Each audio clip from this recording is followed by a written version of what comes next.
El YouTube en los tiempos de la cuarta transformación o viceversa, la cuarta transformación en los tiempos del YouTube.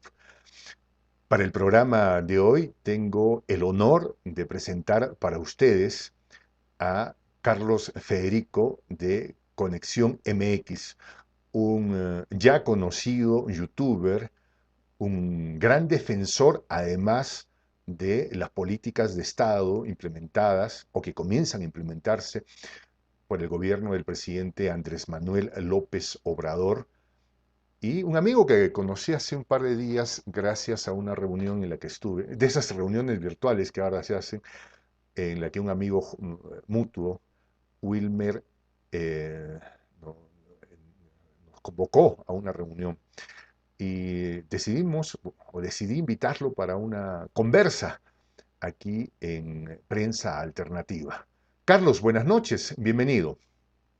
Buenas noches, Juan José. Me da un gusto que me hayas invitado. Ya hace tiempo veía tu canal en aquellos ayeres allá desde Perú. Pues un saludo para toda la gente, ya no solo del Perú, sino de toda Latinoamérica. Y como yo digo también cuando me expreso a los amigos que están del otro lado del charco, allá por el Atlántico, y mis amigos de los Estados Unidos, de Norteamérica y Canadá, los paisanos que están por ahí Ujú. latinoamericanos. Un saludote. Muchas gracias, Juan José, por invitarme a tus órdenes. Carlos, muchas gracias por acompañarnos. Mira que ya la gente de Saque te ha reconocido inmediatamente, por supuesto. Eres un personaje del YouTube. ¿Cómo, para comenzar, cómo encuentras esta relación de la cuarta transformación y el youtubero, como nos dicen, o el youtuber, así con ese anglicismo? ¿Cómo encuentras tú esta relación? Pues mira, había unas personas desempleadas que eran críticos hacia la cuarta transformación, eh, digamos, periodistas que trabajaban en los medios de comunicación que les fueron cerrando poco a poco el sistema neoliberal. En este caso es Julio Hernández Astillero. Yo lo veía de lunes a viernes en su charla astillada de 7 de la noche, 8 de la noche, 8 de la noche, 9 de la noche y veía de una forma tan jovial que lo hacía él, veía a Genaro Villamil, que hoy participa en la cuarta transformación, pero él es periodista de la revista Proceso. Ujú. Ellos en sí empezaron a encontrar alternativas de comunicación, ya que los medios donde ellos trabajaban les empezaron a cerrar. Por ejemplo, Julio Hernández era encargado de la revista, se me olvida ahorita, pero él era en San Luis Potosí, un estado aquí de la República Mexicana, con lo cual le cerraron la jornada, se llama, la jornada en San Luis Potosí. Le Ujú. cerraron su medio por aquellos rumbos y se tuvo que ir a la capital y empezar a emitir sus opiniones todas las tardes a través de este medio. Vuelvo a repetir, se me hacía tan jovial, se me hacía tan simple. Y desde niño, como tengo una formación política desde en casa, mi padre siempre me estuvo inculcando todo este tipo de cuestiones, de ideas sobre de luchar a favor de los desprotegidos, a favor de la gente necesitada. Me traía en ranchos, me traía en rancherías, ¿Qué es el en rancho? rancherías, unas comunidades Ah, campesinas acá ya, en México, ya. ¿sí? Las comunidades campesinas. Y también me traía en colonias de escasos recursos donde la gente se posicionaba de los terrenos y había mucho lodo, soquete, fango, no sé Entonces, cómo para le llaman. entenderte, Charlie, ¿no? Yo creo que te sientes más cómodo si te digo Charlie. Adelante, no pasa nada. No, ¿cómo te sientes más cómodo? Que te diga Carlos Francisco, que suena a Carlos, personaje. Carlos Federico es el Perdón, nombre perdón, de. Carlos Federico, que suena a personaje de. O Charlie, ¿cómo te sientes tú más cómodo? Fíjate que no importa el término, aquí lo importante es sentirnos a gusto y si Charlie te hace sentir más amigable, adelante, Juan José, no pasa nada. Ya, entonces para entender, entonces tú ibas a las rancherías, a las colonias más pobres, para sentir ese vínculo. ¿Esto implica entonces que tú venías de un barrio fifí? No, era una clase media baja. Mis padres eran profesores de las escuelas públicas de aquí de México. Teníamos una vida tranquila, tampoco era de nivel medio, era un nivel medio bajo, pero había gente demasiado pobre. Nosotros no llegamos a la pobreza, hay que ser honestos. Vivíamos de una manera tranquila, pero tampoco en la opulencia Ok, ni en el ya. nivel medio. Entonces tú sentías que tenías mucha sensibilidad social. y veías a un youtuber, me cuentas. ¿En qué momento dices, ya, a ver, me toca a mí, me voy a sentar frente a una cámara, tú ya tenías formación de periodista? Explícame eso, por favor. Mira, más que formación de periodista, yo ya me desarrollaba en las cuestiones sindicales. Yo soy Oh, ya. profesor en la escuela pública. Ya me empezaba a desarrollar en las cuestiones sindicales. Desde niño hubo una persona, acá le llaman grillo, una persona que le gustaba mucho estar en las cuestiones políticas escolares, que era mi padre. Y pues desde eso empecé a empaparme de todo esto inconscientemente. Lo escuchaba todos los días, entonces fue formando a un joven, a un niño, un joven, después a un adulto. Fue formando inconscientemente a una persona que le gustara todo este ámbito. Y hace unos 4 años trabajaba yo en la plataforma llamada Uber en aquella ocasión. Había sacado un coche nuevo y para poderlo pagar necesitaba estar ahí. Y siempre yo he sido respetuoso de lo que la vida me da. Y en aquel momento dije, aquí va a salir mi próximo proyecto de vida, Ujú. porque este no puede ser mi proyecto. Aparte que lo alternaba siendo profesor. Y recuerdo muy bien que conocí a un periodista que se llama Albino Córdoba de ACM Canal 54 en este momento. Y en aquella ocasión a él lo tenían censurado, no podía trabajar en la prensa por ser muy crítico. El Ya, gobernador de este estado, que es el estado de Coahuila, lo ya, tenía, lo tenía censurado, no podía trabajar, pero luego él terminó su mandato y me invitó, sabía de mis conocimientos al respecto, y me invitó a formar parte de un periódico de papel, que él estaba ok. inmerso en ese mundo. ¿Todavía existen? Todavía existen, pero muy pequeños, pero todavía existen los periódicos de papel. Ya. Aún Eh, existen, ¿no?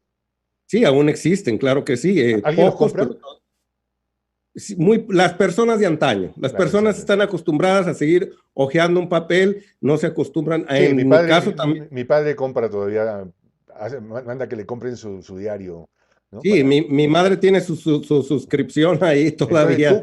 tú te invitaron a ser parte de, o sea, ya escribías, eras, pero ¿en qué momento dices, me vuelvo youtuber? Cuando vi que la alternativa del periódico de papel ya no era factible, se lo informo a él Ujú. y le comento que yo veo mucho el YouTube. Él desconocía totalmente esta plataforma en la cual estamos emitiendo ahorita. Y pues me puso atención, ya que se requerían grandes recursos para poder emitir un periódico de papel. Y yo le dije que aquí yo veía gente que empezaba con su teléfono celular. Claro. Y listo, era todo, que era lo que decía Julio Hernández Astillero, ponía su teléfono ahí y a emitir sus opiniones al respecto, sin nada de tecnologías aparte, simple y sencillamente su teléfono. Ujú. El diciembre del 2017, que estaban las precampañas aquí en México, recuerdo muy bien que me dio luz verde este periodista llamado Albino Córdoba y me dijo adelante, y el 5 de enero ya tenía yo todo listo. Y gracias al apoyo de él, porque no es fácil hablarle a una cámara cuando uno está solo, Ujú. a un micrófono, Eso no es es lo cierto. mismo Eso hacerlo es en otros cierto. Ajá. yo temblaba, yo no podía expresarme cuando estaba solo, pero el día, busque los 5 de enero en Conexión MX, el primer programa. Recuerdo muy bien que Albino Córdoba estaba a mi lado y empezó a emitir sus opiniones y volteé a verlo con una cara de algo increíble que había pasado a mí. Creo que abrió una puerta Albino muy grande que se Pregunta, lo agradezco. ¿estabas grabando el programa o estaban emitiendo en vivo? No, estábamos grabando, todavía no entendíamos eso de emitir en vivo. Ajá. Creo que hasta después de ciertos seguidores te dejan emitir en vivo, Ah, pero claro, no, claro, claro, tienes razón. era grabado. Ujú. La tecnología que teníamos era un teléfono muy sencillo, pero con un señor muy capaz que tenía aquí al lado, que él poco a poco me fue dando esa confianza y después saqué ese comunicador que traigo adentro, pero eran las ansias de sacar todo ese cúmulo de Si experiencias, tuvieras que de resumir en 3 palabras las emociones que sentiste en ese primer programa. un respiro muy profundo, como que se abrió, dicen las personas de cuestiones espirituales, que tuve un despertar espiritual en ese momento, unas puertas que se me abrieron muy grandes, un respiro muy profundo, algo increíble que me ha pasado en otras ocasiones en otros ámbitos. Ujú. ¿Y en qué momento te diste cuenta que sí era un proyecto viable? Porque uno tiene dudas, Carlitos. Es decir, Cuando, grabas tu primer video y dices, y no sé si te ha pasado, pero grabas tu primer video, haces un tremendo esfuerzo y te pones a mirar el contador y dices, 3 visitas, 5 visitas, 8 visitas, No, ¿no? tenía, tenía mucha fe, Juan José, tenía tanta fe, Ajá. porque al ver a este señorón de la información, Albino Córdoba, repito, yo le tengo mucho agradecimiento Oh, a él. ya. Ajá. Al escucharlo, yo sabía que algo increíble venía para nosotros y lo vino y llegó. Ya. Ok. ¿En qué momento dijiste, sí, esto es? A los 15 días, 20 días que vimos que algunos videos que empezamos a emitir tenían ahora sí la aceptación de la gente. Para nosotros 3,000 vistas, 4,000 vistas era un mundo, era algo Claro. increíble. Ajá. El 5 de enero del 2018 fue algo increíble ver, en vez de invitar a los amigos y tener 20 vistas, 30 vistas, 100 vistas, porque nosotros no tuvimos la ayuda de nadie, desconocíamos quién nos podía dar a conocer. Hoy en día, pues es más fácil porque empezamos a tener sinergia con otras Claro. personas. Ujú. Hoy en día es más fácil llegar, pero en aquel tiempo desconocíamos el mundo, no conocía al Chapucero, yo no conocía Campechaneando, yo no conocía Juca, que eran los que ya tenían 6, 7 meses, un año emitiendo opiniones al respecto. Ujú. Y luego, ya, o sea, tú, ¿en qué momento, cuando ya comenzaste a sentir que esto agarraba cuerpo, dijiste, esto puede convertirse en un oficio al que le puedo dedicar mi tiempo al margen de la docencia? A los 20 días, un mes, cuando ya de manera increíble, gracias a los conocimientos de la persona que tenía al lado, vi que ya habíamos llegado a las metas que nos pedía la plataforma y vi que esto iba creciendo viento en popa y había una alegría. Duramos 5 meses en que nos resolvieran si ya esto iba a ser un modo de vida porque se requiere la cuestión económica y hasta 23 de mayo, no se me olvida, tengo mis fechas muy bien. 23 de mayo nos resolvieron que Ajá. sí nos iban a monetizar el canal y que ya podía ser un estilo de vida. Ahí hasta cuando triunfa Andrés Manuel López Obrador, triunfamos todos aquí en México, la mayoría. Ese es otro tema sobre el que quiero abordar. ¿En qué Bueno, momento comienzas a escuchar los mensajes de Andrés Manuel? ¿Lo conocías personalmente? ¿Lo conoces? ¿Alguna vez te ha invitado a tomar un café? ¿O simplemente hay una relación de ciudadano youtuber respecto a su presidente? Andrés Manuel López Obrador a finales de los 90 era un político más de izquierda, emanado del Partido de la Revolución Democrática, PRD, que ya casi está extinto porque se vendió a las oligarquías de aquí de México.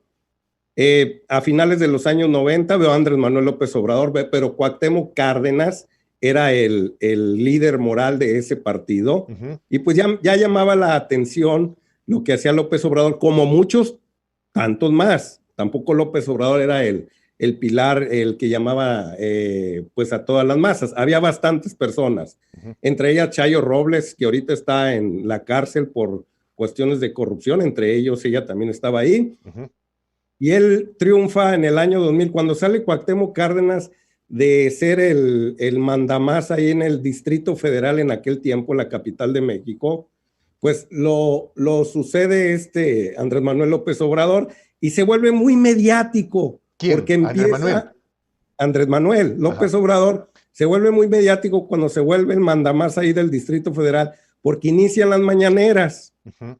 y empiezan a contrapuntear Vicente Fox Quesada, que en aquella ocasión también entraron juntos, él entró a la presidencia de México, y empiezan a contrapuntear, y a los medios de comunicación les gustaba eso, como que eso vendía, pero sin saber estaban creando a una persona muy mediática que era Andrés. Desde Vamos a hablar aquel un tiempo, poco sobre sobre el presidente Andrés Manuel López Obrador.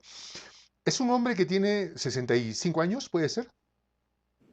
Sí, ¿es correcto? 65 años. No es un millennial, es un hombre de hablar pausado y hasta académico.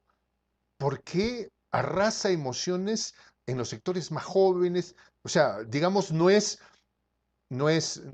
alguien lo que normalmente se ve en redes, ¿no? Muy rítmico, de mucha expresión, él es muy lento, es un señor. ¿Cómo se explica un Andrés Manuel López Obrador triunfando en las redes sociales en tiempos en los que se aplican estos conceptos? Mira, yo veo dos factores muy grandes. perdón, veo dos factores muy grandes. Y uno es el que te digo a principios del año 2000, cuando los medios de comunicación que ya conocemos allá se llaman mermeleros. Sí, claro, Acá sí, sí, la mermelocracia. así es, inconscientemente es tan mediático Andrés Manuel con sus mañaneras en aquellos tiempos que le empiezan a dar cámara todos los días Ujú. y empiezan a hacer un show mediático entre Vicente Fox y el presidente de la República actual. Ellos no sabían que estaban creando ahora sí una especie de un personaje que después les iba a ser contraproducente a ellos. Estaban creando el monstruo. Así, un monstruo para ellos era un monstruo. Y nosotros nos estábamos empapando ahora sí de un nuevo líder moral en el Partido de la Revolución Democrática, que era Cuauhtémoc Cárdenas, repito, Ujú. hijo de Lázaro Cárdenas del Río, aquel presidente que en los años Lázaro 30 se Cárdenas. expropió el petróleo aquí en México. Y estaban creando un personaje que después, ya cuando lo inflan tanto, se lanza a la presidencia de la República en 2006 y pues tratan de desaforarlo, le inventan ahí un delito y lo quieren meter a la cárcel, a lo cual lo hacen mártir, se dan cuenta que crean Surge un ahí la mártir, impresión, no está solo. no está solo, empieza a apoyarlo mucha gente, sobre todo en la capital de la República donde él hacía sus masivos, sobre Tengo dos todo en preguntas ese... ahí, muy puntuales, Carlitos. ¿En qué momento sientes tú que hay ese vínculo que genera Andrés Manuel? Porque yo lo que veo, percibo es, él genera vínculos. ¿Tú sientes ese vínculo?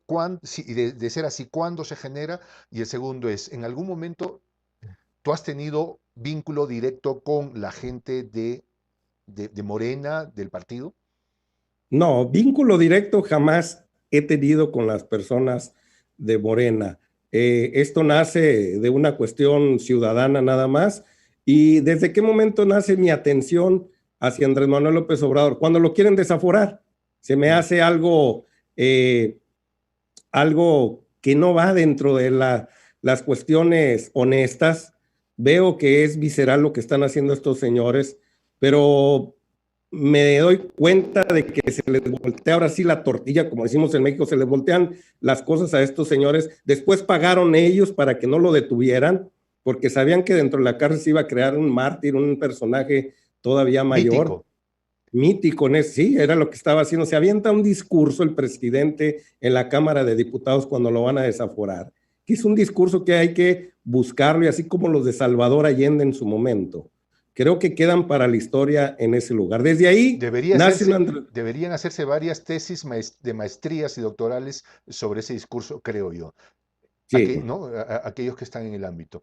Entonces, tú sentiste ese vínculo cuando lo intentan desaforar, o de hecho cuando lo desaforan. O sea, surge ese vínculo. Mi trabajo, mi querido Carlitos, es hacer preguntas complicadas y cuanto más complicadas, mejor. adelante. Morena, el partido, ¿te paga plata por hacer los programas que haces? No conozco a la gente líder de Morena, jamás he tenido alguna comunicación con ellos, nada más una sola vez en el aeropuerto nos encontramos a los dirigentes de este país en la toma de posesión del presidente el 1 de diciembre del 2018. Ahí nos encontramos por casualidad en el aeropuerto y es la única vez que hemos tenido algún comunicado con ellos. Iba un bastión muy grande de esta ciudad, iban rumbo a aquellos rumbos. Era nada más la vez que tuvimos un encuentro con ellos, entrevistamos a la líder de ellos de esta ciudad y es el único encuentro que hemos tenido. No es ético tener una sinergia con ellos. Veo que a manera de entrevistas todo se puede hacer adelante, pero no crear vínculos de Ujú. amistad no es sano. No es necesario. ¿Tú sabes si el presidente Andrés Manuel ha visto alguno de tus programas, ve tus programas? Lo ignoro por completo, pero estamos seguros por por los comentarios que nos hacen ahí en Palacio Nacional cuando hemos intentado estar en las mañaneras, en las primeras veces que íbamos a informarnos al respecto. Nos tenían bien localizados la gente de José Ramírez Cuevas, que es el de comunicación de ahí de la presidencia. Claro que debe de saber el presidente, digo, yo supongo, porque a ellos les tienen que pasar toda la parte informativa de todos los días, cómo se va moviendo aquí en México la situación y la parte internacional también. Debe de saber de nosotros, es obvio, porque también me he encontrado aquellos machuchones para mí de la información, como Julio Hernández Astillero, vuelvo a repetir, saludarlo en una ocasión ahí en la Ciudad de México y me saluda con beneplácito. Yo pensando que no me conocía, pues yo me siento pequeñito ante la envergadura de este señor. No, me tenía muy bien localizado, sabía de qué hablaba, sabía muy bien en qué programas hablé de él. Mira tú. A veces uno piensa que pasa desapercibido, pero nos damos cuenta después que no es así. Eso es absolutamente cierto. ¿Alguna vez te has metido en problemas por algún programa que has hecho? El único problema que me he metido y que no vuelvo a hacer es criticar a un compañero youtuber por una opinión Sí, que iba adversa ok. a mis, a mis, Principios. eh, a mis principios, Ujú, y tuve que pues tomar mi derecho a defender a cierta persona a la cual él ok, estaba atacando, y creo que no fue sano esa situación y en ese momento aprendí ok. que a pesar de los pesares debo respetar y no meterme con otro compañero. Si tuvieras una oportunidad de 20 segundos para hacerle una pregunta a Andrés Manuel López Obrador. Señor presidente de la República, ¿dónde le nació, dónde le nació luchar por los desprotegidos? Ok. Ahora que eres youtuber, esto ha tenido un proceso. Tú, entiendo, como todas personas, tiene familia, esposa, hijos. La esposa no te dijo, oye, a youtuber, loco, tú sabes a lo que te metes. No sé, ¿te ha pasado? No, porque en el momento en que yo incursiono a esto no conocía la palabra youtuber. Yo no sabía que existía este oficio como tal. Ajá. Yo veía simple y sencillamente a dos personajes que ya nombré, o a otro por ahí también que se me ha de olvidar, pero se me hacía, como yo los veía a ellos en las tardes, noches, como una cuestión de hobby, no sé, algo extra en sus quehaceres, pues yo también lo tomé de esa manera. Yo no sabía que era una actividad de todo el día y no de todo el día nada más, tarde y noche, porque hasta la Porque hay que cama se estudiar lleva mucho para uno. esto. O Es sea, es lo que correcto. la gente no sabe, es que para hacer un programa de 1 hora tienes que comerte 8 horas de estudio y llamar por teléfono, implicarte. O sea, aparentemente 20 minutos o 1 hora, pero ha sido un chambón detrás, Carlos.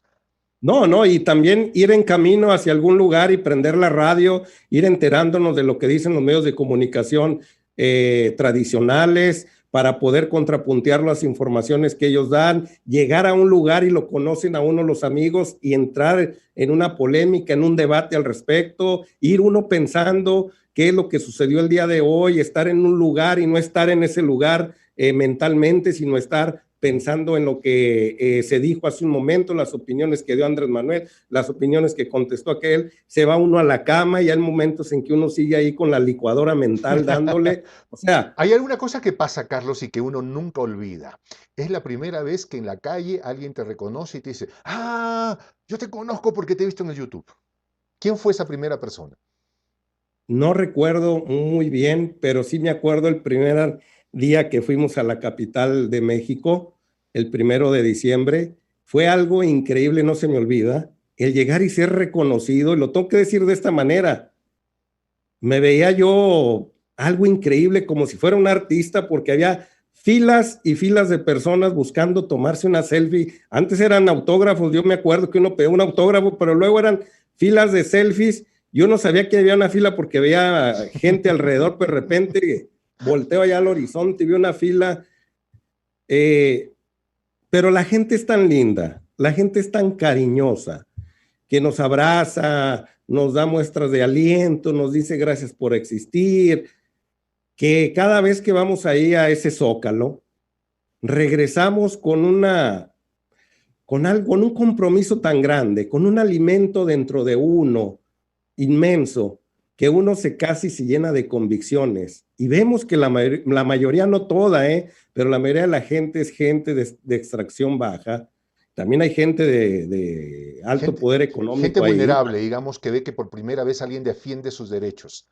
Así es, y se sienten ahora sí identificados que lo que ellos quisieran decir lo estamos diciendo nosotros.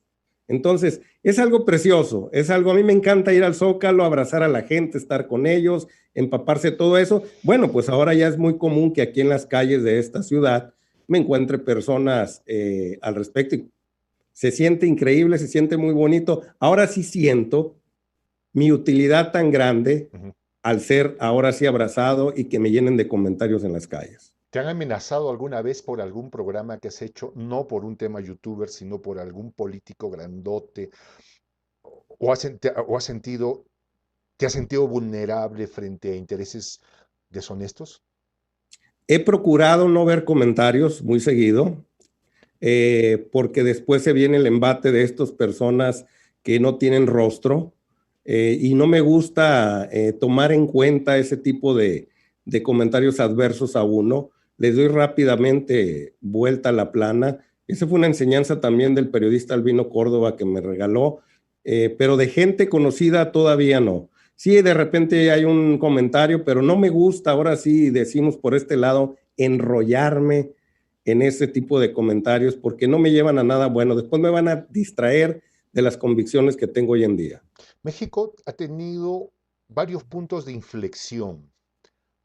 La elección de Andrés Manuel López Obrador, muchos puntos de inflexión, pero hay dos que a mí particularmente me llaman la reflexión. La muerte de Colosio, que, que genera un parteaguas en México, y la llegada de Lozoya al aeropuerto de Ciudad de México. ¿Y por qué menciono la muerte de Colosio? Porque de alguna manera jubila a un sector del PRI que era el monopartido. Y la llegada de Lozoya le da el ampaso final a la tumba de la maldad del monopartido que intentó presentarse como bipartidismo, porque ahora nos damos cuenta que el PAN y el PRI siempre fueron lo mismo. Bueno, quiero agradecer a Rolando Garza que nos envía un súper chat. Gracias, mi querido Rolando Garza, un abrazo inmenso para ti. ¿Qué percibes tú de este momento de la llegada de Lozoya a Ciudad de México? Percibo ahora sí la terminación de un modelo económico, el cual sucumbió en el sexenio pasado. Veo a un Emilio Lozoya que lo han dejado en la orfandad política, la gente que lo apoyó mucho tiempo, el grupo político al que perteneció, que es el grupo Atlacomulco, acá le decimos Atracomulco, Ujú, donde ya. pertenece Enrique Peña Nieto. Y creo que en ese resentimiento que tiene Lozoya Austin, creo que es por eso que está dispuesto a cooperar. Ya no son los tiempos anteriores donde se detenían personajes como chivos expiatorios para poder crear esa legitimidad a veces de los presidentes que llegaban, donde decían que iban a atacar la corrupción y así empezaban cada uno de los sexenios, deteniendo personajes de esa envergadura. Hoy no, hoy es un acto de justicia, las cosas han cambiado. Y no es un show mediático, lo han creado los medios tradicionales ese show, pero la realidad de fondo es que hoy en sí debemos de entender, y lo ha dicho el presidente de la República, la corrupción se paga con cárcel. Y no hay de Siempre otra, la, no hay de otra. Siempre la pagaban los desprotegidos. Ujú. Las cárceles están llenas de gente de extracto social muy bajo, pero jamás veíamos una persona de cuello blanco, excepto en las condiciones que ya nombré. Pero hoy es un comunicado también para todos los niveles económicos de México, decirles, en cualquier ámbito y en cualquier lugar, los hechos de corrupción se pagan con cárcel. Exacto. Y creo que es el parteaguas, ahora sí, de decirle a cualquier persona que quiera incurrir en el servicio público también, que ya no es la idea que se guardaba en el pasado. Servidor público es para hacerse, no millonario, porque era depende del lugar en que te encontrabas, pero sí que ibas a obtener grandes cantidades de dinero respecto al lugar donde Claro que sí. estuvieras. Que se Ajá. quite ese estigma. Claro que sí. Quiero agradecer a Adolfo Martínez, que te manda saludos, además. Bueno, saludos, dice Adolfo Martínez. La gente está encantada con el programa de la noche de hoy, Gracias, mi querido gracias. Un hermano. saludo a todos los. Y que nos manda un súper chat, Adolfo Martínez. ¿Sabes qué me haces pensar, Carlos? Que yo tengo un amigo personal, a quien quiero mucho, el doctor Héctor Vargas Aya, que fue 2 veces parlamentario, presidente de la Cámara de Diputados, asambleísta o constituyente, y me dijo, Castillo, él me dice, me trata de Castillo, me dice, mira Jota, mire señor, mire Castillo, me dice, ¿no? Yo no sé cómo los que trabajan para el Estado pueden tener las fortunas que tienen. Yo he tenido todos los puestos y no tengo una casa, vivo de alquiler. Yo porque la verdad no entiendo cómo se hace para comprar una casa siendo servidor público, me decía él, ¿no? Y un hombre honesto, tremendamente honesto. Carlos, ¿tendremos dos presidentes mexicanos presos antes del cierre de año o en el próximo? Yo estoy convencido de que va a ser poco a poco y yo creo que cae Enrique Peña Nieto y Felipe Calderón Hinojosa. Creo que se están recabando las pruebas necesarias, contundentes, para que ahora sí se forme esa carpeta de investigación necesaria para que estos dos expresidentes ahora sí paguen por todas las atrocidades que hicieron en este país. Aquí, desgraciadamente, los delitos prescriben 10 años hacia atrás, de atrás hacia adelante, y por lo tanto todavía nos toca Felipe Calderón y Peña Nieto. Hay vínculos en este momento de Carlos Salinas de Gortari con el problema de Emilio Lozoya Austin, con la situación de agronitrogenados, que es una empresa que pertenece a Altos Hornos de México, que es una siderúrgica muy importante en este país, de la cual Carlos Salinas de Gortari, cuando fue presidente de la República, la vendió a un personaje que viene siendo conocido de su esposa, con lo cual todo mundo cree en este país que fue un prestanombres nada más, ya que la han quebrado en 2 ocasiones. ¿Y quién crees que la ha sanado esa empresa? Los impuestos de los mexicanos, claro. Mm. Y todo ese dinero de sanación hacia esa empresa, porque es una empresa estratégica, el metal, la producción de metal, todo eso lo hemos pagado nosotros y se ha ido a los bolsillos de Carlos Salinas de Gortari y volvió a dar otra cesta muy grande, volvió a dar otra estocada muy grande, perdón, cuando venden agronitrogenados que valía $200 millones y la terminaron vendiendo en más de 600 millones Carlitos, de dólares. yo tengo un temor de que se despierte el síndrome Alan García entre los expresidentes mexicanos. Dios quiera que no. ¿Sabes a lo que me refiero, no? Algo sí conocía a Alan García allá en los años 90. Sí, pero ¿sabes cómo terminó cuando le descubrieron sus marranadas en Odebrecht? Sí, terminó suicidándose. Ujú. A mí me da miedo que el síndrome Alan García se despierte entre los expresidentes de México. Bueno, las condiciones en estos momentos creo que sí se crea ese temor, porque ya lo hemos vivido aquí en México. No hay que recordar, ahorita nombraste a Luis Donaldo Colosio. Cuando inicia el asesinato de este señor, inician una serie de asesinatos, de situaciones de ese tipo iguales, y empieza a ver también la caída del presidente del PRI en aquella ocasión, Francisco Ruiz Massieu, y su hermano también entra en situaciones de complicidades en esos momentos, que también era un dirigente del PRI en aquella ocasión. Y tanto empiezan a incriminarlo a él, todos tienen actos de corrupción en ese partido, y huye hacia Nueva York y termina su vida en un baño de un hotel de aquel lado, donde estaba detenido porque llevaba más de, creo que $20,000 que no eran permitidos en efectivo. Entonces hemos visto también aquí situaciones de ese tipo. Posiblemente también exista eso, pero al día de hoy yo los veo muy tranquilos a estos señores. Veo uno No, tú allá. mirabas a Alan García y el tipo estaba en todos sus cabales y en control de todo, aparentemente. ¿Ah? Bueno, esa es la puerta falsa. Eh, Eso no está en nuestras manos, Juan Sí, eso José. es cierto. Aquí lo que tenemos que hacer es nuestro trabajo, que el de nosotros es denunciar a través de estos medios de comunicación, y pues ya la situación de ellos pues ya no está en manos de los mexicanos. Ahora, hay un tema que expuse en el último programa que hice, Carlitos, que es el siguiente. Em, la doc- ah, eh, Se ha demostrado, o podrá quedar demostrado a estas alturas, que la reforma energética hecha en México en el 2013 o 14, creo, a inicio del gobierno de Peña Nieto, tuvo como fin malévolo entregar los recursos y mercados mexicanos a empresas, para lo que se requirió la complicidad de los parlamentarios de la supuesta oposición que era el PAN. El resultado que finalmente es que, que ya conocemos, que votaron a favor y que, incluido Ricky Ricón Canallín, están implicados todos y habrá que investigarse. Y la certeza que tenemos, Carlos, es que muchos de ellos van a tener que aceptar sus culpas para obtener un buen trato con la fiscalía.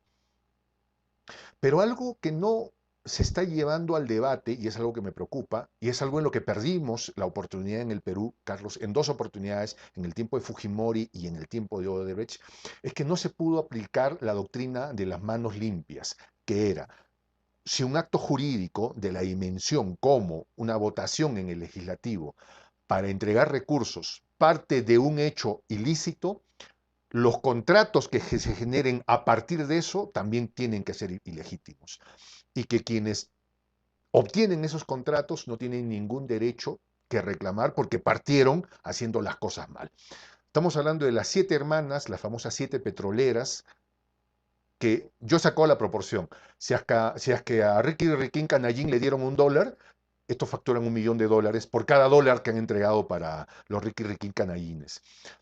¿Crees tú que se está abriendo un debate sobre eso, que es el gran tema, porque finalmente que estos sinvergüenzas devuelvan la plata van a ser centavos comparado con las siderales cantidades de dinero que realmente están afectadas? ¿Qué piensas sobre lo que te digo?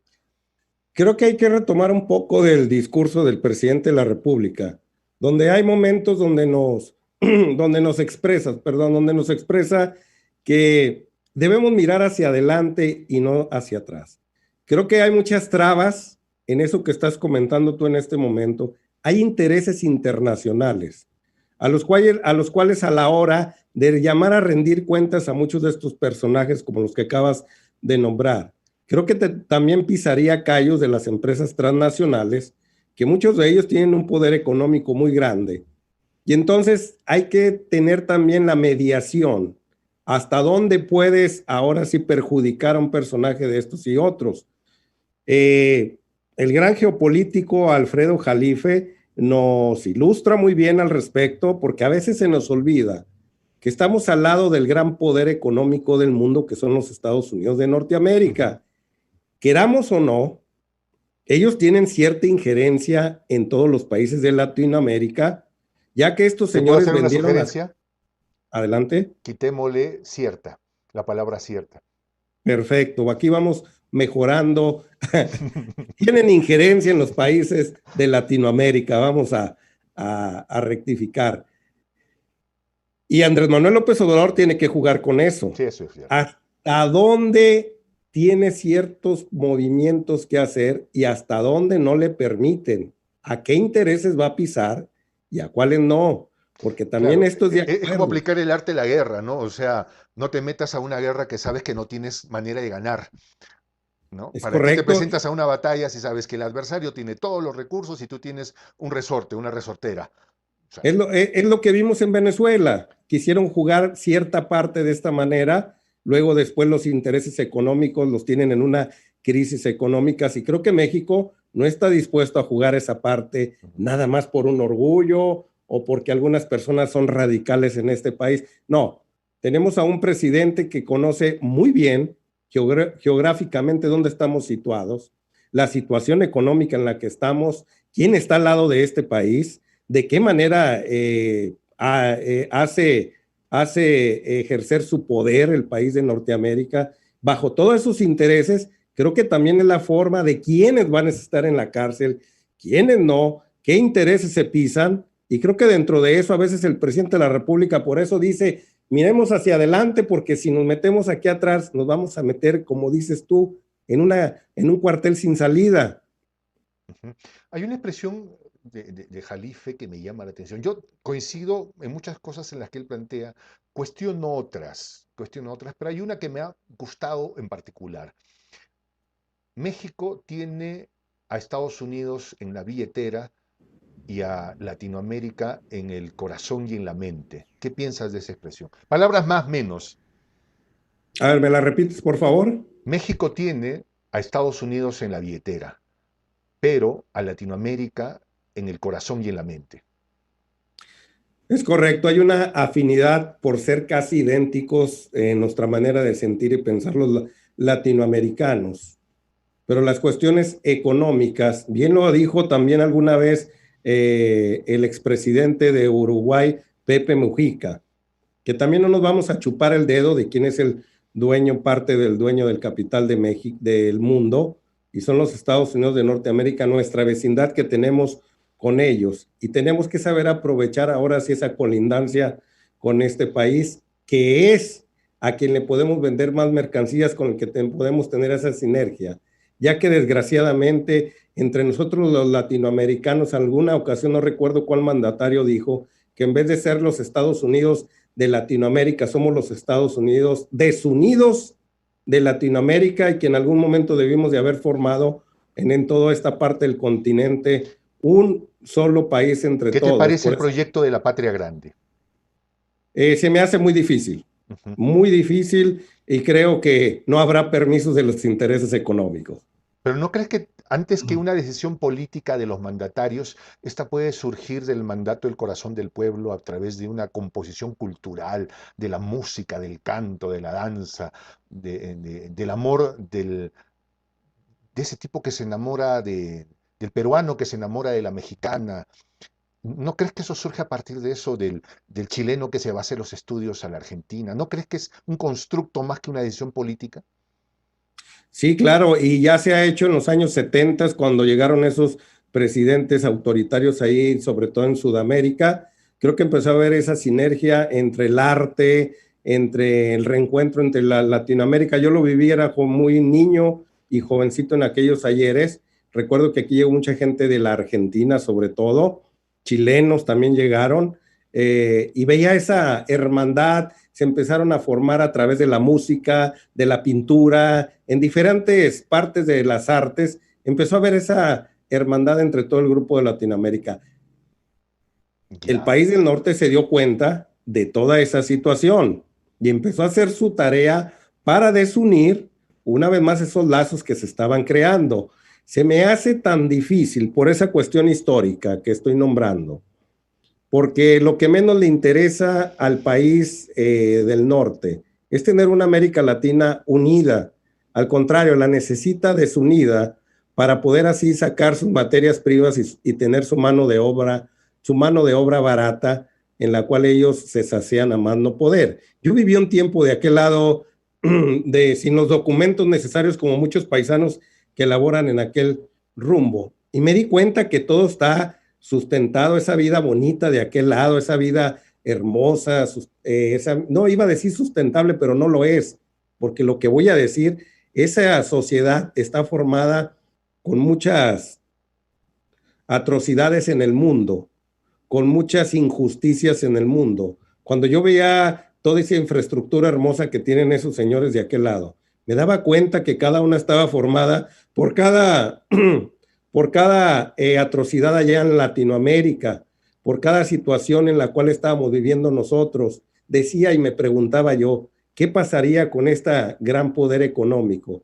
si algún día nosotros le sacáramos el tapete y los dejáramos de surtir de materias primas que ellos se llevan muy baratas, y de una mano de obra tan barata que tienen ellos a sus pies de O las quién empresas? sabe sea llegar a buenos acuerdos, ¿no? En lo que los americanos gustan usar el término win-win.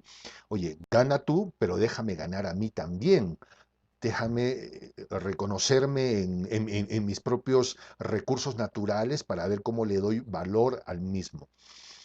Em, Bueno, pues sí, yo estoy viendo aquí en México, quizás, no sé si sea un experimento norteamericano de los grandes poderes políticos, de lo que está sucediendo en una América Latina que está a punto de estallar en muchos países. Ya hemos visto Ecuador, hemos visto Perú, hemos visto Colombia, que Bolivia, también ya, Bolivia, la Chile. situación que se vivió con Evo Morales, la situación en Chile. Bueno, pasan en tantos países que los medios de comunicación poco nos pasan por estos rumbos, pero existen las redes sociales que nos damos cuenta. México también era una olla expresa a punto de reventar.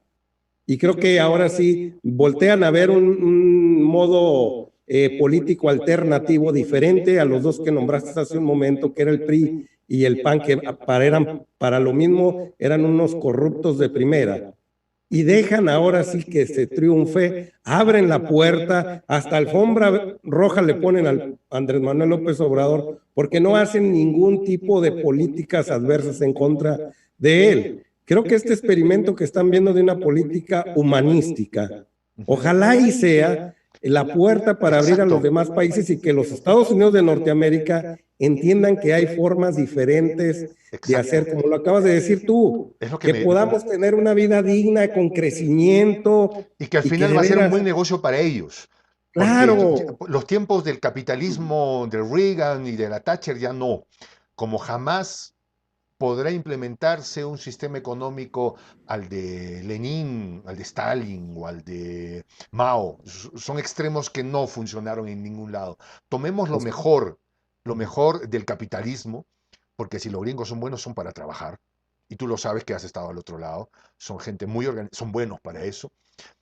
Y tomemos de pronto la solidaridad que implica, oye, tengamos servicios de salud de calidad, servicios de educación de calidad, pero tengamos derecho a la propiedad privada, a la libertad de expresión, que son elementos fundamentales. Carlos, en una sola palabra, en una sola palabra, la emoción que te genera al escuchar Viva México, viva México, viva México en la Casa Blanca. orgullo. Ok, ahora expláyanos mejor, exprésate, define mejor ese orgullo. Durante mucho tiempo había cierta, no sé si vergüenza, pero era algo parecido. A decir del país donde procedías, claro que lo decíamos porque teníamos que identificarnos de dónde éramos, pero no se decía con un sentimiento tan grande dentro de este pecho, porque nos daba vergüenza por los sistemas sobre todo de corrupción en la cual vivíamos. En aquellos ayeres, en los años 90, todavía no estaba recrudecida la violencia por estos rumbos, pero sí veíamos un país en el cual no nos sentíamos satisfechos de ser mexicanos en la totalidad, porque veíamos tantas injusticias dentro de él, que veíamos que el México que pintaban era el México de los oligarcas. Ellos eran los que ondeaban las banderas en los balcones en el Día de la Independencia. Ellos eran los que levantaban esa bandera del piso cuando había una conmemoración. O sea, eran ellos los que participaban siendo mexicanos y no nos sentíamos identificados tanto como el día de hoy.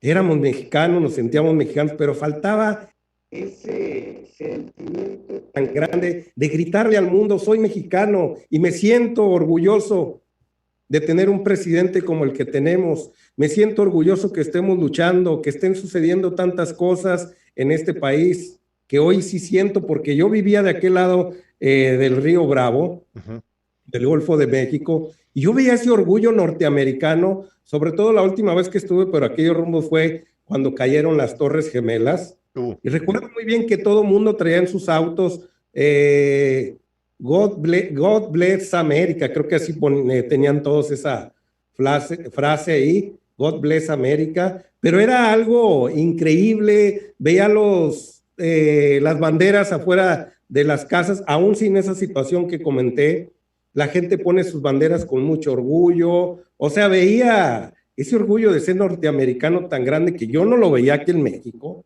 quiero ser honesto, no veía yo banderas aquí en México muy común afuera de los hogares, allá es común en los autos, en muchos lados tú ves ese orgullo norteamericano. Yo decía, ¿y México cuándo? ¿Orgullosos de qué? De nuestra cultura sí, pero ese valor político que faltaba, esa situación de México ante el mundo, nos era muy adversa y nos tenía de alguna manera censurados, apachurrados. Es por eso que teníamos que emigrar hacia aquellos lugares en ciertos momentos. Y hoy en día creo que esto ha cambiado, Juan José. Hoy nos sentimos con una sonrisa tan grande, hoy nos llenamos de esa algarabía, de esa esperanza, de ver ahora sí que las cosas empiezan a funcionar de una diferente manera en este país. Vemos que los ojos de los latinoamericanos como ustedes, los peruanos, los argentinos, de Colombia, empieza a ser México como ese punto de unión de mucha gente que hace tiempo que vivíamos un cierto divorcio. También lo dijo, que no recuerdo si fue Pepe Mujica, que México se había despegado desde los Sí. años 80 de Latinoamérica, se había olvidado y se había puesto sus ojos nada más en el norte de este continente y que gracias a que esto que sucedió voltea una vez más Hay, a una, Latinoamérica. hay sobre esto un tema, y te lo voy a plantear con mucho respeto. Dime tú si es que en algún momento me excedo al utilizar alguna frase, pero voy a tratar de ser lo más respetuoso. Hasta que Peña Nieto estuvo en el gobierno, había una expresión que circulaba mucho, sobre todo en Sudamérica, refiriéndose a México, como un estado fallido. O sea, literal, ¿ah? Y además en la clase política se hablaba de cuidado, evitemos mexicanizar nuestra sociedad.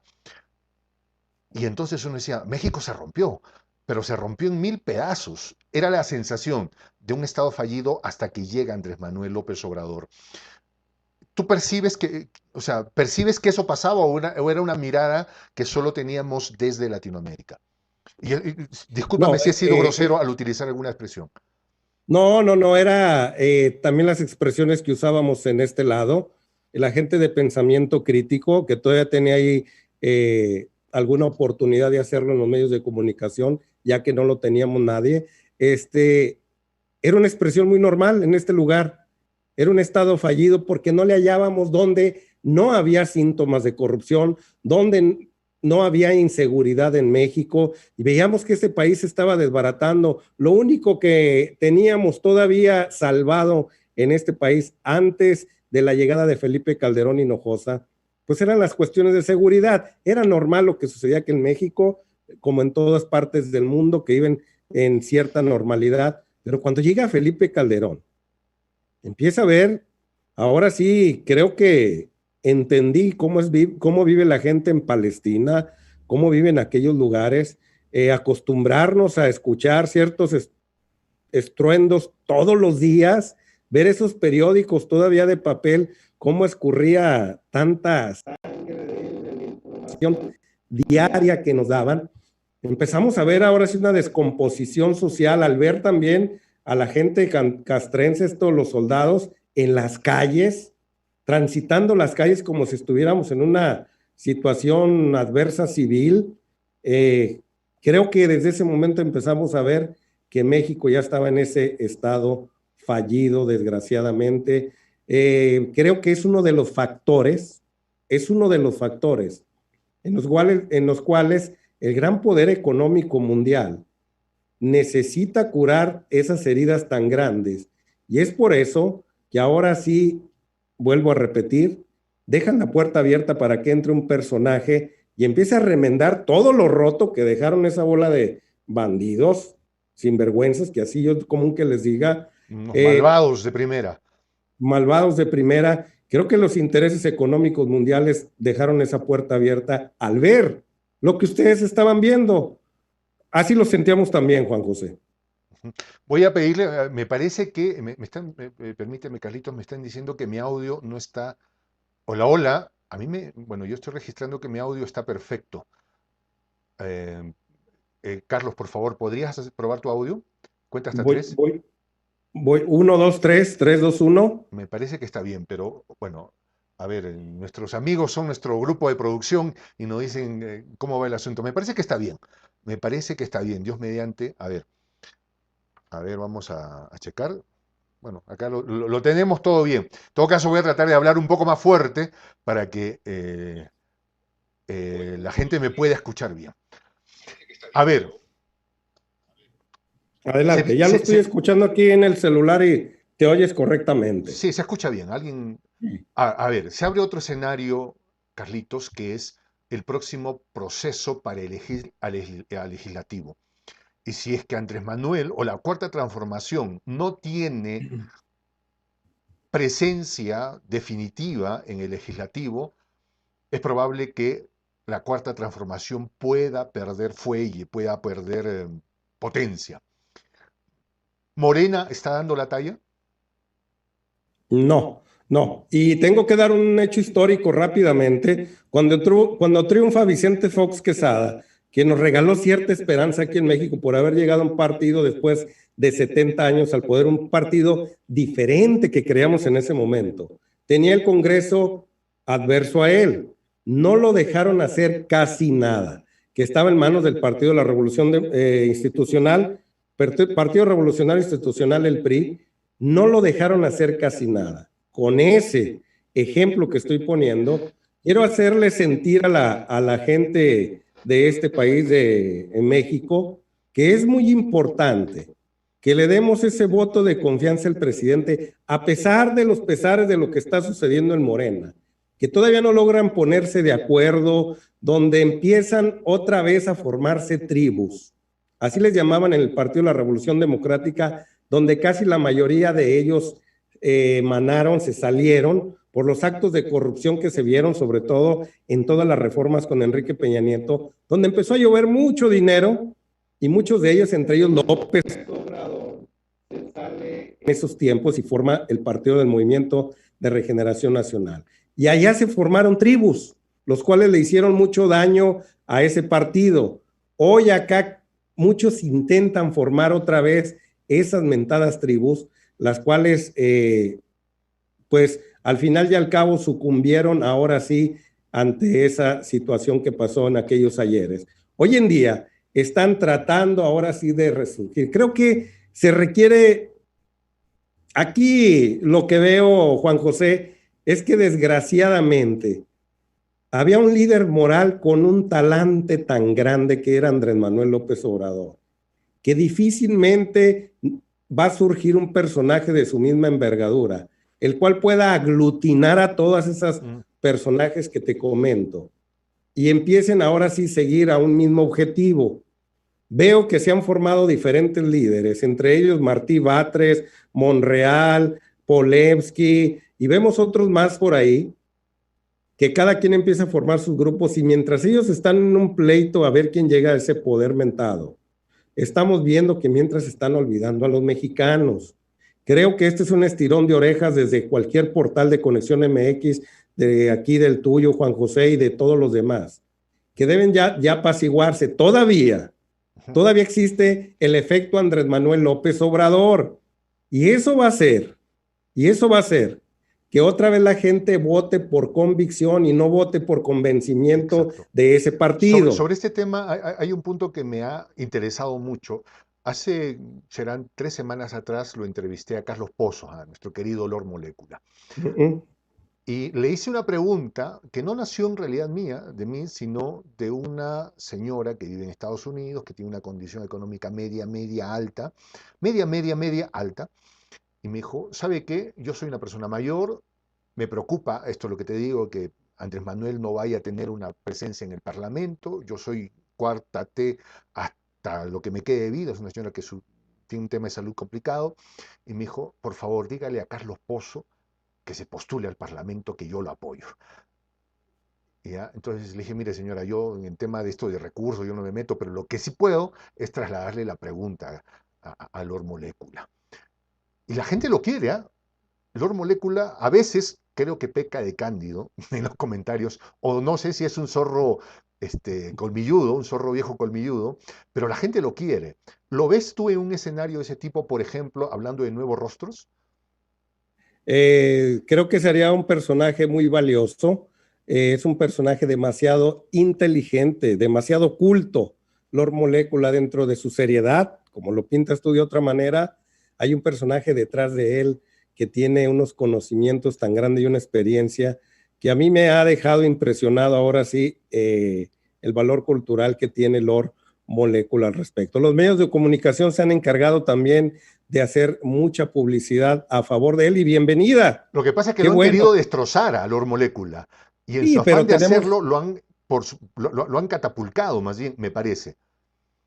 Tenemos a un viejo de una madera de roble muy fuerte que les ha salido ahora sí el tiro por la culata a estos señores y bueno, ya depende de él si él quiere participar en la vida pública de esa manera, pero sí veo un personaje muy valioso al respecto o la decisión de seguir en los medios de comunicación al respecto.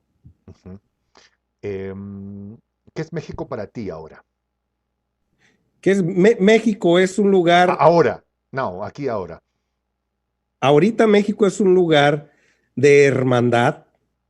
México es un país con una cultura diversa. Ahora sí volteamos a ver todo esto. El presidente de la República se ha encargado de atraer a la gente del norte, que somos industrializados, ha traído a la gente del sur, que es de una extracción, dice el presidente que les digamos de los pueblos originarios, ha formado ahora sí, ha logrado vernos como hermanos y no vernos como distintos, porque estaban logrando en el pasado balcanizar a este país y vernos todos como diferentes. Hoy, ¿qué es ahora? Hoy tenemos ese sentimiento tan grande de ser, ese orgullo tan grande de tener un presidente como el que tenemos, un gabinete que lo defiende y sobre todo un pueblo el cual ha logrado unirse por fin con una bandera política que se llama Andrés Manuel López Obrador. Es bonito salir a las calles y ver politizado a este país al cual era muy indiferente al Oye, el respecto. mexicano era muy indiferente. Quiero saludar a Sixto Zazueta por ese super chat. Gracias, Sixto. México se ha politizado y eso los espanta, los fifís. ¿Por qué? Demasiado, demasiado, porque ellos estaban acostumbrados que la clase, como ellos le llamaban los sirvientes de México, más de 80 millones de mexicanos, hoy tienen ahora sí un nivel cultural político muy grande, en el cual pueden entrar en un debate al respecto, porque ellos se documentan en diferentes redes, en diferentes ámbitos, ya no nada más en los que ellos nos dictaban cómo reír, cómo llorar, qué pensar. Hoy ellos están documentados en otros ámbitos y es muy común que exista ese debate polarizado, porque muchos todavía siguen defendiendo con un romanticismo aquellos ayeres en los cuales quizás ellos vivían en una vida de privilegios o tenían algún vecino o tenían algún familiar en esos lugares. Okay. Con lo cual hoy es común, en cualquier reunión sale el tema Andrés Manuel López Obrador. Preguntas chiquititas con respuestas pequeñitas. ¿Qué es para ti Loré de Mola? Un personaje nefasto. Laura Bozzo. Y de igual manera. Si te ofrecieran un programa en Televisa. No lo tomaría. Si te ofrecieran un programa en Televisa. No lo tomaría. Si te ofrecieran un programa en Televisa. No lo tomaría. ¿Por qué? Porque tengo una libertad muy grande de estar en este lugar. Mis convicciones no son monetarias y Televisa lo que siempre ha querido hacer con los comunicadores es darles una buena remuneración y no nada más eso. Estando en este tipo de medios de comunicación, nos hemos dado cuenta que la libertad es preciosa. Pero sabemos que los críticos que trabajaban en esos lugares eran simuladores. Yo estoy seguro que si me invitan un día, van a querer que yo simule ser la parte crítica al sistema de ellos, y yo no estaría dispuesto a jugar ese rol a manera, quizás como invitado, sí iría a participar, pero yo de vengar un sueldo en esos lugares no hay necesidad como tal. La libertad empezaría a coartarse y creo que empezarían ahí, como dice el presidente, te empezarían a sonar las campanitas y a enseñarte ese lujo barato con el cual ellos están acostumbrados. ¿Qué percibes? ¿Qué sensación te genera ver que un peruano habla de la Cuarta Transformación? Desde que escuché a los peruanos hablar de la Cuarta Transformación, me llené de un orgullo tan grande de que fuéramos una vez más, bueno, así lo siento yo, tú me vas a desmentir al respecto, porque es cierto lo que dice Pepe Mujica, estábamos muy desconectados de nuestros hermanos latinoamericanos, pero siento que ahora somos el punto de reunión para todas esas personas, las cuales traían también un cúmulo de experiencias dentro de sí, una vida diferente que llevar, una manera de pensar diferente. Creo que hallaron nuestros hermanos latinoamericanos, sobre todo los de Perú, hallaron ahora sí algo que ellos estaban buscando en su país y lo vieron en otro país de Latinoamérica, y este fue el punto para poder ahora sí emitir sus opiniones y empezar a crear una cultura en cada uno de sus países. El Bueno, pretexto... tengo que decirte, no solo en el Perú, ¿ah? Hay mucha gente en Bolivia, en Chile y en Ecuador, en Venezuela y en Colombia, de los que tengo testigo con quienes siempre hablo, del entusiasmo que tienen en el éxito y la expectativa del éxito de la cuarta transformación, porque siempre lo hablamos y decimos, si Andrés Manuel abre la puerta, nos colamos todos.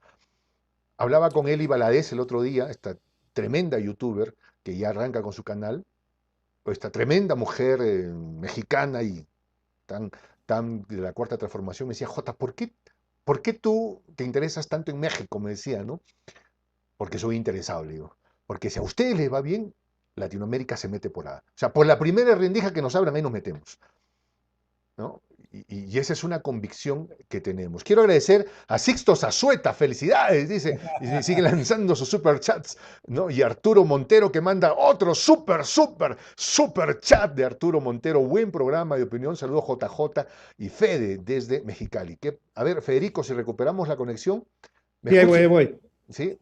Ya, a ver, ¿qué tengo por acá? Me gustan mucho escuchar a estos dos hombres, dice el Cuervo Sagrado. Gracias, Carlos.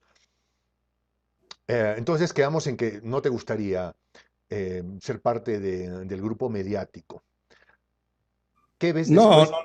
qué ves después de la cuarta transformación? ¿Ves, hablando en nombres, ves Marcelo Ebrard, ves este diputado Noroña, ves a una Marichuy, por ejemplo? Creo que si queremos seguir con los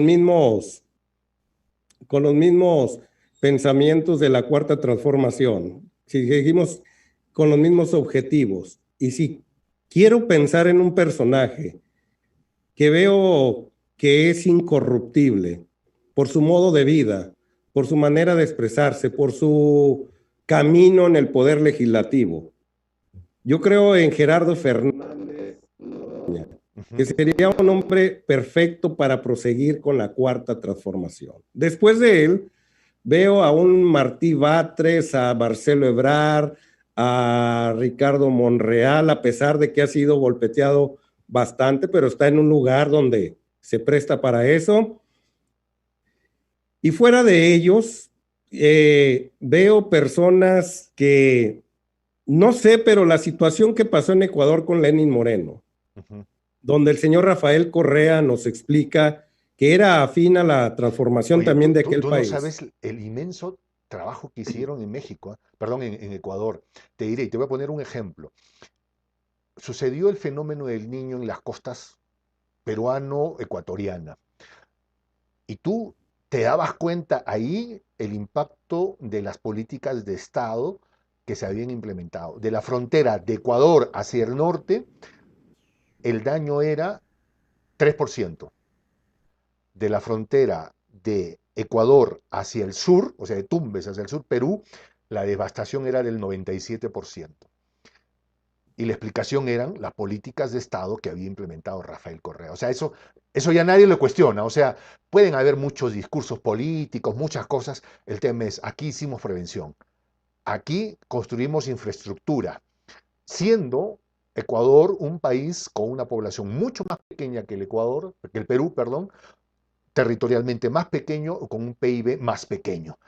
Pero nos dieron lección. Te lo digo yo como peruano, que tendría que sacar cara por lo que no, yo peruano, no, pero siendo realista, eso fue. Pero lo desembarcaron y lo están desembarcando lo desembarcaron a Evo. Y ahora mismo, y justo voy a entrevistar a una senadora el día de mañana, acaban de postergar un mes más el proceso electoral. Me preocupa que pueda pasar algo así en México, Carlitos. Bueno, todo puede suceder. Creo que hay cierta incertidumbre al respecto. Veo que la situación de Ecuador que acabas de nombrar, de allá de Rafael Correa, donde le deja el poder a Al un... malvado de Lenín Moreno. Bueno, pero en su momento no lo veían como malvado, sino Exacto. un personaje que iba a proseguir con las políticas a favor de la gente más desprotegida de ese país. Y vemos que traicionó ahora sí a las causas de las cuales él fue elegido. Y es el miedo que me da aquí en México, que fuera de ellos haya personajes colaborando con la Cuarta Transformación. No es bueno que digan nombres, pero hay muchas personas que están colaborando en esta situación, pero que tienen fuertes compadrazgos con la derecha recalcitrante en este país, que hoy se comporten como tal. Hay que tener mucho cuidado con eso. Por eso yo volteo a ver a la gente de convicción, a la gente que siempre ha estado en este proyecto desde hace mucho tiempo, y los que nombré son ellos, los que ya tienen decenas de años casados con esta situación. Otros pues ya los alcanzaron la edad y ya es difícil que lleguen, pero estos todavía tienen oportunidad de serlo en un futuro. Hay cierta incertidumbre, y la incertidumbre es de cómo se mueven los modelos económicos en el mundo, y cuando salgamos de esta adversidad que estamos pasando en este momento, esta pandemia, pues tenemos que ver ahora sí cómo se reacomoda todo este mundo, y ojalá todavía siga siendo susceptible la situación de México, la situación en que vivimos, y que sigamos con este proyecto, y que los intereses económicos internacionales entiendan que el valor humano y lo que nombraste tú hace un momento, que vean, que entiendan que también de esa manera podemos engrandecernos todos de la misma forma, llevando ahora sí a una justicia social a cada uno de los habitantes de Latinoamérica y siendo copartícipes también de los grandes poderes económicos. Pregunta, Carlitos. Por favor, dígame que sí. ¿Habla usted alguna lengua nativa mexicana, mesoamericana? Poco. Algo, dígame, dinos algo en alguna lengua originaria. Bueno, aquí es muy común que nos digan Corima. What is Corima? Corima es una palabra de los pocos gente de las regiones indígenas del norte de México, que se dan en el estado de Chihuahua, ya por la Barranca del Cobre, que son los tarahumaras, Ya. que han sido olvidados, que los tienen los grandes intereses territoriales de aquellos lados, los tienen viviendo en cuevas, y es común que salgan a las calles de estas ciudades que estamos cercas a pedir la mentada Corima, la ayuda que ellos necesitan, y de ellos tenemos mucha afluencia de esta gente tarahumara, que son hombres altos, morenos, grandotes, que son muy buenos para correr, porque la media en el sur de México es gente de menor estatura, pero los de este lado son gente muy grandote, que son los tarahumaras. Carlos, muchas gracias por haber. Carlos Federico, de México, el portal, perdón, acá lo tengo. Conexión MX, de Conexión MX, nos ha acompañado la noche del día de hoy. Un programa extenso, pero que ha corrido rápidamente. Mira, me acabo de dar cuenta que hemos hecho 1 hora y cuarto de programa. Carlos, tremendamente agradecido por habernos acompañado, por haber estado en el canal. El público de Latinoamérica que te ha seguido atentamente escuchará tu despedida del programa, pero espero que hagamos más de una colaboración.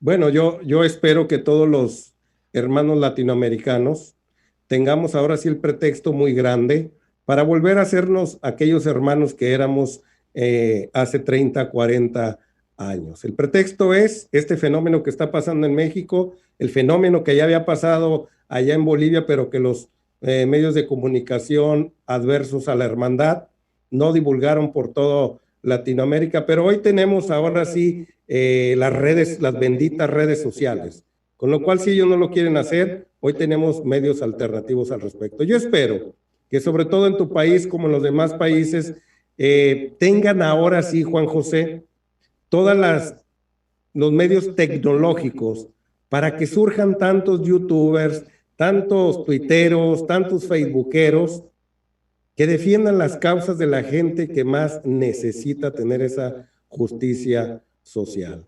Que de veras, en esos recónditos lugares del Perú, de Argentina, de Bolivia, tengan todos los medios tecnológicos y empiecen a surgir personajes como tu servidor, como tú, y de esa manera empecemos ahora sí a formar esos cuadros políticos que hagan crecer a todos los países, no crear esas divisiones con los cuales nos balcanizaron estos señores que estuvieron gobernando durante mucho tiempo, no vernos distintos, sino vernos como hermanos, ayudarnos, que es un fenómeno tan hermoso que está sucediendo en México, donde la gente que tiene cierto poder económico sale a las calles a cooperar con los demás, dándoles trabajo, trayéndolos, o sea, la cosa ha cambiado bastante, ojalá y esto suceda en toda Latinoamérica. Claro que sí, Carlitos. Carlos Federico de Conexión MX, un tremendo youtuber, un hombre que marca ya la pauta de la agenda política a partir de sus comentarios. Ha estado la noche de hoy aquí en Prensa Alternativa. Mi nombre es Juan José del Castillo. Les agradezco a todos por haber participado. Han quedado varios temas pendientes de seguir conversando, Carlitos, si me permites. Y espero que podamos tener otra vez una conversación Claro que similar. sí. Un abrazo muy grande. Bueno, quiero agradecer a Ismael por mandar otro súper chat. J, eres grande. Dice, bueno, qué bueno que invitaste a Carlos Federico. Viva la patria grande. Bueno, un abrazo inmenso para todos ustedes. Nos despedimos y me despediré con una expresión en quechua, mi querido hermano Carlitos. Una expresión en el quechua milenario de los incas. Tupananchis Cama. Hasta volver a vernos. Muchas gracias.